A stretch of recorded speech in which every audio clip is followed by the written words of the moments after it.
आवाज़ की दुनिया के दोस्तों, कल मैं जो आपको इंसान की आस्था की जो कहानी बता रहा था, अब उसने कह तो दिया श्रीनाथ जी को कि मैं आपके जूते बनाऊँगा। उसके बाद में 3-4 दिन निकल गए, उसे याद ही नहीं रहा। क्यों? कि वो सुबह आके बैठे, कभी कोई पॉलिश कराने आ जावे, कभी किसी का जूता टूटा हुआ, उसी के अंदर पूरी दिनचर्या निकल जावे और उसे टाइम ही नहीं मिले। ऐसे करते-करते जब 3-4 दिन निकल गए, उसके दिमाग से वो चीज़ स्लिप भी कर गई कि श्रीनाथ जी के जूते ही बनाने हैं। अब उसके बाद में क्या हुआ कि श्रीनाथ जी इंतज़ार कर रहे हैं कि कब वो निर्धन मोची मेरे जूते बनाएगा, मैं उसको पहनूंगा। क्योंकि जाड़े का समय, उनके पैरों में ठंड लग रही थी।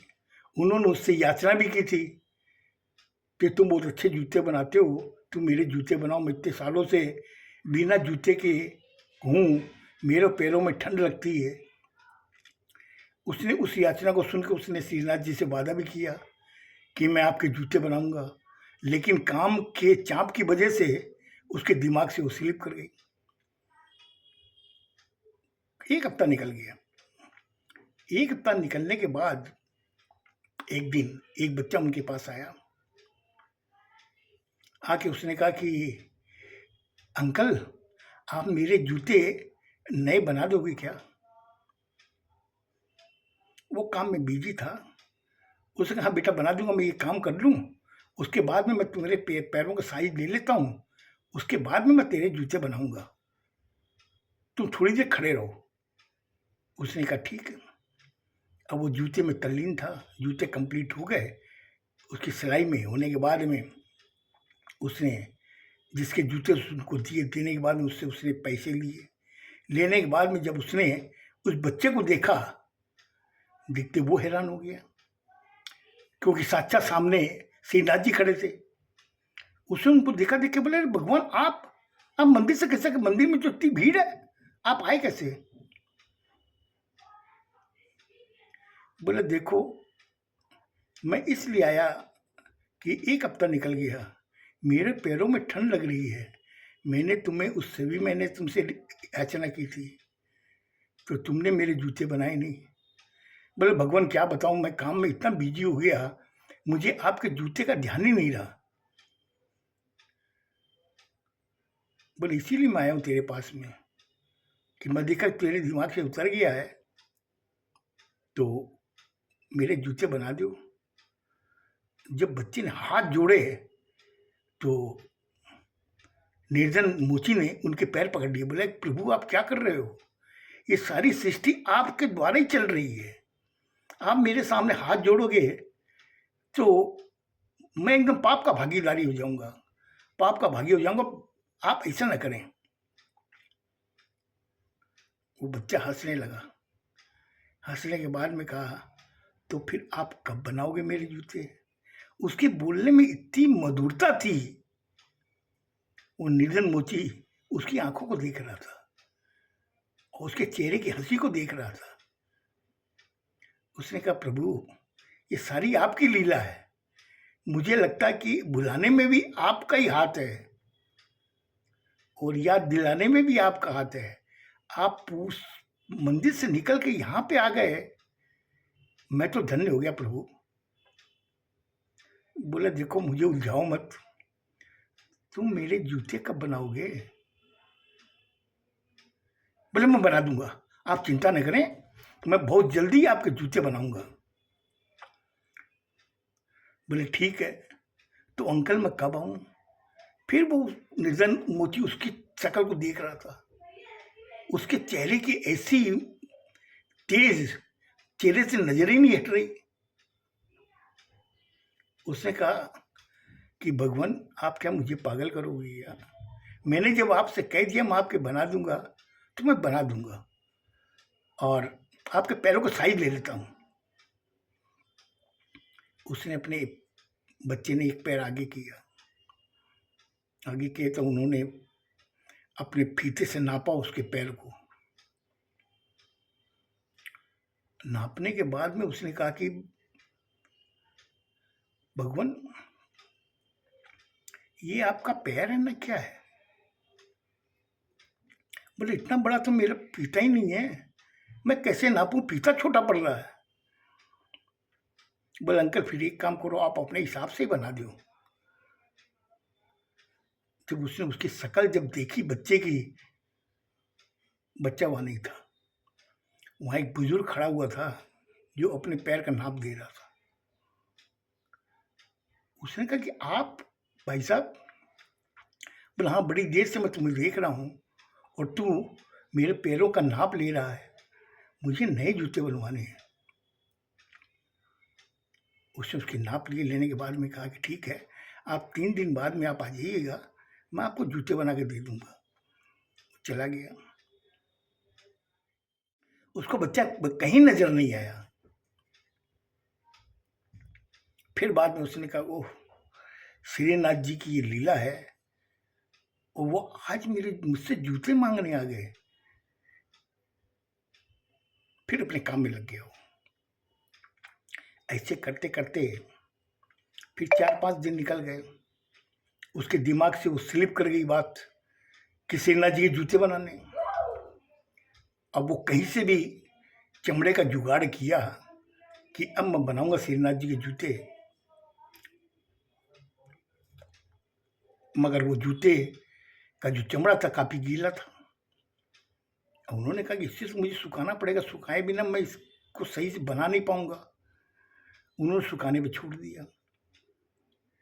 2-3 दिन लगे उसको चमड़े को सूखने में। सूखने के बाद में देखे कि वो सूख ही नहीं रहा है। उसने कहा कि हर चमड़ा 1-2 दिन में सूख जाता है, लेकिन ये क्यों नहीं सूख रहा? बोला मैं कल जाऊंगा श्रीनाथ जी के पास में, मंदिर में जाकर उनसे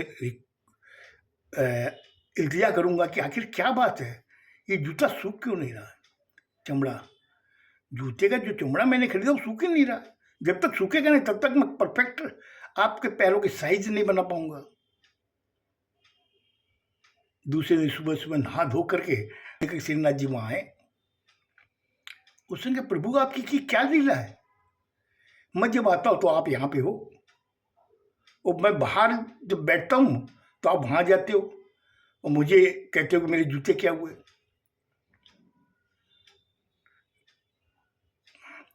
बोले प्रभु आपके पैरों के जूते का चमड़ा मैंने खरीदा है, लेकिन वो सूख नहीं रहा है। प्रभु आप मुझे थोड़ा 1-2 दिन टाइम और दीजिए, मुझे क्षमा करें। वो जूते का चमड़ा जब सूख जाएगा मैं आपके जूते बना दूंगा, आप मुझे परेशान न करें। देखा कि वो कृष्ण की जो श्रीनाथ जी की जो मूर्ति थी उसमें मुस्कुराहट आ रही है। उसने देखा, अरे बोले भगवान आप हंस रहे हो? लेकिन उधर से कोई जवाब नहीं है। उसने नमस्कार किया करके बाहर आ गया, अपनी दुकानदारी खोली, खोल के वो बैठ गया। अब फिर वही चीज, किसी की पॉलिश करनी, किसी के जूते टूट गए उसको ठीक करना, किसी की चप्पल टूटी उसको ठीक करना, किसी की चप्पल की पॉलिश करनी है। उसी के अंदर पूरा दिनचर्या उसकी निकल जा रही है। वो भी परेशान। शाम को जब घर में आता थका रहा, इतना काम, उतना उसको मतलब कि काम के एवज के हिसाब से उसको मुद्राएं मिल रही हैं। जितनी पहले वो हफ्ते भर में कमाता था अब वो 1 दिन में कमा रहा है। और उसके दिमाग से फिर वो स्लिप कर रही है। फिर कहा चलो यार कम से कम छत पे जाके देखता हूं कि वो चमड़ा सूखा कि नहीं। ऊपर क्या देखा, चमड़ा वैसे गीला है। उसने कहा बारिश भी नहीं हो रही मगर ये चमड़ा सूख क्यों नहीं रहा है? खैर कल मैं फिर देखता हूं, फिर बाद में इसका मैं कोई इंतजाम करूंगा। इतना करके नीचे आके खाना वाना खाया, खा के सो गया। सोने के बाद रात में सपने में फिर वो भगवान आए, श्रीनाथ जी। बोले तू बड़े आराम से सो रहा है? वो बोले प्रभु आप, अरे प्रभु आप मुझे परेशान न करो, मुझे मालूम है मुझे आपके जूते बनाने हैं, लेकिन प्रभु मैं क्या करूं, वो चमड़ा ही नहीं सूख रहा है। बोले तुम चेष्टा करो ना, मेरे जूते बनाओ, मेरे पैरों में ठंड लग रही है। बोले प्रभु मैं सब समझ रहा हूँ, लेकिन मैं करूँ क्या? वो सूख ही नहीं रहा, सूखेगा तब तो मैं आपके जूते बनाऊंगा।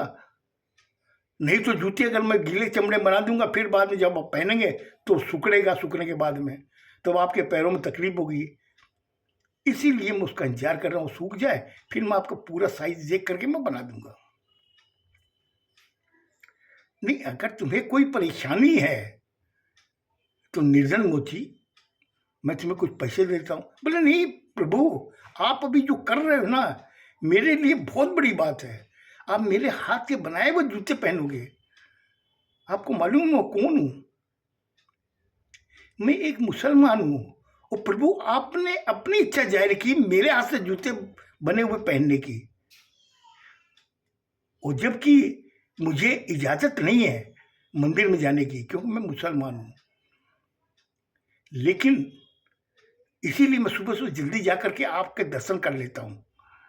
मंदिर में घुसने की इजाजत नहीं है, गेट के बाहर ही आपको देखता हूँ और आप मुझे साक्षात सामने नजर आते हैं। बोले देखो, तुम मुझे बातों में मत उलझाओ, मुझे मेरे जूते चाहिए। तो मुझे जूते बना तो पैसे ले लो चाहे। बोले नहीं प्रभु, मुझे पैसे नहीं चाहिए, मैं आपके जूते बनाऊंगा, लेकिन थोड़ा सा आप सब्र करें, क्योंकि वो चमड़ा जब सूखेगा ना मैं आपके बना दूंगा। बनाने में मुझे एक दिन से ज़्यादा नहीं लगेंगे। बोले ठीक है, तुम जैसा बोलते हो वैसे मैं करूंगा। अचानक सपना टूटा। वो उठा, उठ के इधर उधर देखा, कमरे में कोई नहीं, वही खाट जिस खाट में वो सोया हुआ था, और कोई नहीं था। फिर वो बैठ गया, उसकी नींद नहीं आई। उससे पानी पिया, पीने के मारे काफ़ी देर सोचता रहा कि कल देखता हूँ, मैं कोई व्यवस्था करता हूँ इसकी चमड़े की, क्यों नहीं सूख रहा है। फिर कब उसको नींद आ गई पता नहीं। सुबह जब उठा, छत पे गया, जाकर उसने देखा चमड़ा वैसे ही गीला था। उसने कहा ये क्या हो रहा है? खैर, आज मैं चमड़े को वहां ले जाता हूँ जहां पे मैं काम करता हूँ, वहां ले जाऊँ, वहां सामने रखूंगा ताकि सूखे। मुझे लगता है आज मैंने आपका ज्यादा टाइम ले लिया। वो जब दुकान उस चमड़े को जब वो ले गया, लेने के बाद में उस चमड़े का क्या हुआ? क्या उसने प्रभु श्रीनाथ जी के जूते बनाए, वो चमड़ा सूखा, या श्रीनाथ जी उसके पास आए?